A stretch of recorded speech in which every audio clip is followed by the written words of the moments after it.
নতুন করে হিলি স্থলবন্দরে দীর্ঘদিন পর আমরা কাঁচামরিচ আমদানি শুরু করেছি।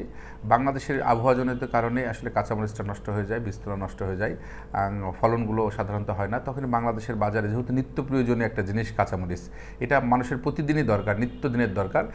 এই জন্য চাহিদার তুলনায় যখন কম দাম মানে কম উৎপাদন হয় তখন কিন্তু দামটা বৃদ্ধি পেয়ে যায়। তৎক্ষণাৎ আমরা ভারতে বিভিন্ন প্রদেশে যোগাযোগ করে যেই প্রদেশে দাম কম পাওয়া যায় সেখান থেকে আমরা কাঁচামরিচটা সরকারের পারমিশন নিয়ে আসি। ইতিমধ্যে সরকার পারমিশন দিয়েছে, আমরা আজ থেকে হিলি স্থলবন্দর দিয়ে কাঁচামরিচ প্রবেশ করাচ্ছি। আমাদের আগামী শনিবার থেকে পর্যাপ্ত পরিমাণ ভারত থেকে কাঁচামরিচ বাংলাদেশে প্রবেশ করবে।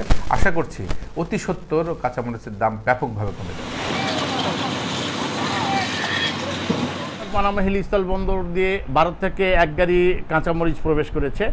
কাঁচামরিচ প্রবেশ করা শুরু হয়েছে যেহেতু বাংলাদেশে বাজার অনেক ঊর্ধ্বগতির দিকে, বাজারে প্রায় 200 টাকা মতো কেজি চলতেছে।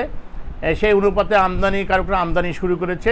কাঁচামরিচ এটা কাঁচামাল এবং গরমে খুব দ্রুত নষ্ট হয়ে যায়।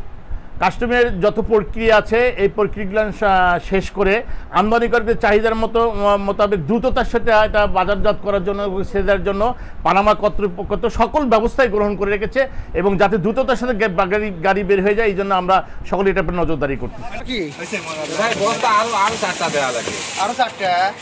দেশে চাপ দেওয়ার কারণে কাঁচামরিচের গাছ মারা গেছে।